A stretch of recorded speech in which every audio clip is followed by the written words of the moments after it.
Halo, selamat malam. Assalamualaikum, sahabat cahaya kehidupan semuanya. Bagaimana kabar Anda di hari ini, hari Selasa tanggal 29 Desember 2020. Hari ini saya memberikan kelas AMC online terakhir di tahun 2020 karena memang tanggal 30 sampai tanggal 3 saya mengosongkan jadwal. Saya mengoffkan jadwal untuk memberikan waktu tubuh ini istirahat, tubuh ini tanda kutip liburan gitu ya. Karena apa? Karena ketika setiap hari memberikan kelas AMC online itu juga membuat energi terkuras sebetulnya. Tapi dengan pemahaman yang benar, dengan penataan pola pikir yang benar, maka bisa melakukan banyak aktivitas dengan waktu yang sama. Hari ini kelas AMC online-nya seorang ibu dari daerah Dieng gitu ya, di Jawa Tengah. Ibu ini saya anggap beliau cukup banyak membaca, cukup banyak punya buku tentang pikiran, tentang pengembangan diri, tentang motivasi dan sebagainya, yang intinya adalah bagaimana menggunakan pikiran. Ibu ini juga sepertinya cukup banyak memahami tentang pikiran, tapi dari percakapan tadi, dari kelas tadi, ibu ini akhirnya mengakui bahwa ternyata apa yang saya baca itu kurang. Yang saya baca itu tidak membuat saya paham. Saya mungkin tahu Mas, tapi saya tidak paham bagaimana menggunakannya. Saya tidak paham bagaimana menerapkan dalam kehidupan. Ibu ini mengakui bahwa dia tahu pikiran itu, dia tahu harus mengubah pikiran, dia tahu harus menggunakan pikiran, tapi dia tidak tahu bagaimana menerapkannya dalam kehidupan sehari-hari. Sehingga dia pun tadi banyak manggut-manggut dan mengatakan, oh iya gitu ya, oh iya ternyata salah ya gitu. Nah, memang kalau kita membaca buku itu bagus, tapi harus dengan bekal yang bagus juga. Artinya apa? Baca buku harus disesuaikan dengan apa yang sudah kita pahami sebelumnya.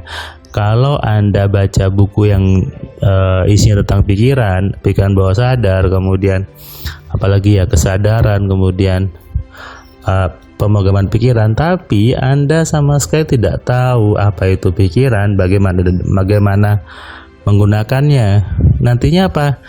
Salah memahami, akhirnya salah mengaplikasikannya, dan akhirnya error. Ini terjadi di banyak orang yang mengatakan bahwa saya sudah menerapkan LOA karena sudah baca buku-bukunya tentang LOA, buku The Secret dan sebagainya, tapi mengatakan saya tidak dapat apa-apa. LOA saya tidak berjalan, LOA saya tidak bekerja. Bahkan mengatakan saya malas lagi pakai LOA.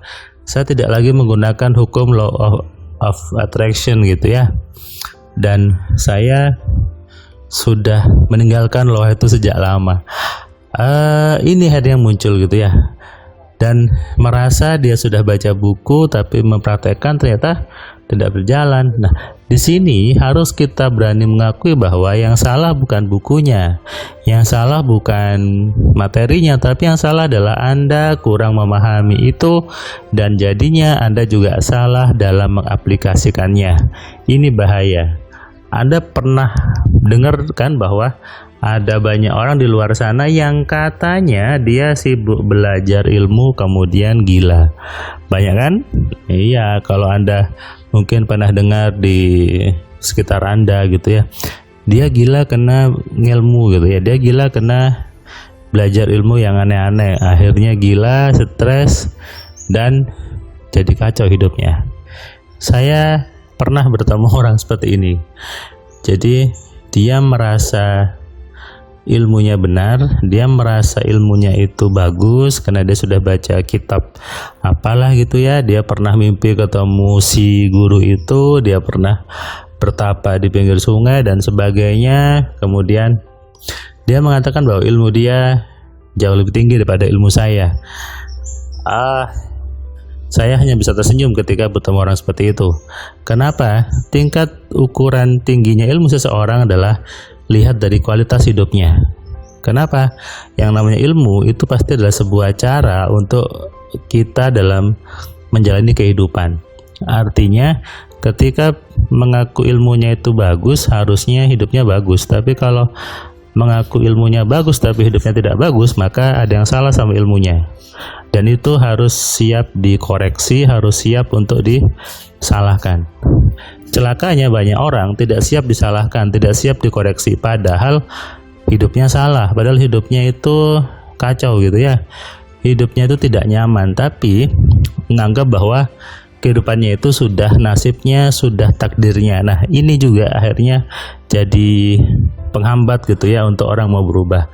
Ketika dia mengatakan bahwa hidupnya itu sudah takdir Tuhan, sudah nasib Tuhan, akhirnya apa? Dia menganggap bahwa yang salah bukan dirinya, yang salah bukan ilmu yang ada di dirinya, yang salah adalah Tuhannya, yang salah adalah nasibnya dia. Padahal bukan seperti itu mekanisme yang bekerja di semesta ini. Yang bekerja adalah apa ilmu Anda itu menentukan kualitas hidup Anda.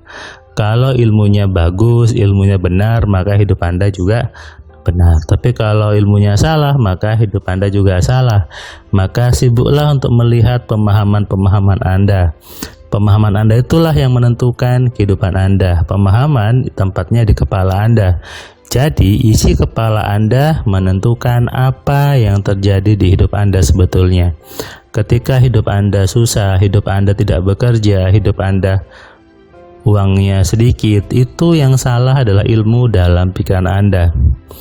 Kalau Anda nonton semua video di Cahaya Kehidupan, Anda harusnya mulai memahami bahwa hidup seseorang sepenuhnya tergantung dari apa yang ada di pikirannya, bukan dari luar. Termasuk juga jangan menyalahkan nasib Tuhannya.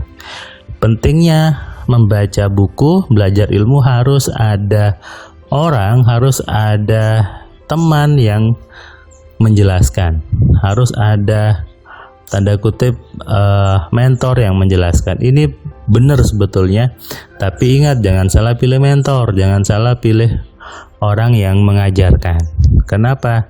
Kalau yang ngajarin Anda salah, Anda juga salah juga akhirnya, sama aja ya. Jadi ketika ada orang dia sibuk ngilmu, bahannya baca buku, baca kitab, bertapa, meditasi, apalagi ya, pergi ke atas gunung dan sebagainya, lalu ujung-ujungnya gila, itu hal yang wajar. Kenapa? Dia membaca buku dan mempersepsikan sendiri apa yang dia baca. Dia baca buku dan dia membuat asumsi-asumsi sendiri, lalu dia terapkan di hidupnya. Padahal yang membuat buku, yang buat kitab itu punya persepsi sendiri, punya pemahaman sendiri. Sehingga bisa saja apa yang dituliskan di buku itu sesuai dengan persepsinya penulisnya, dan itu berbeda dengan persepsi Anda. Apalagi kalau bukunya sudah translate dari Inggris ke Indonesia, itu biasanya sudah banyak kosakata yang disesuaikan dan tidak sesuai dengan apa yang di aslinya, sehingga itu harus dipahami. Makanya ketika si ibu ini dia belajar, tadi dia akhirnya menyadari bahwa oh iya, berarti banyak yang salah ya Mas ya, pemahaman saya ternyata simple, ternyata mudah, dan memang harus butuh belajar, kata dia. Nanti saya coba upload video testimoninya si ibu ini ya.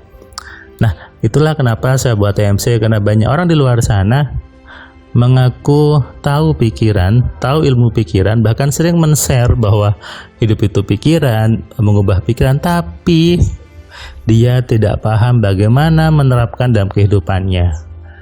Tahu tapi tidak paham. Banyak orang seperti itu. Maka belajarlah yang benar, Anda bisa belajar MC supaya apa? Ilmunya tidak salah, tidak ujung-ujungnya jadi gila. Hati-hati ya, ilmu yang salah bisa gila.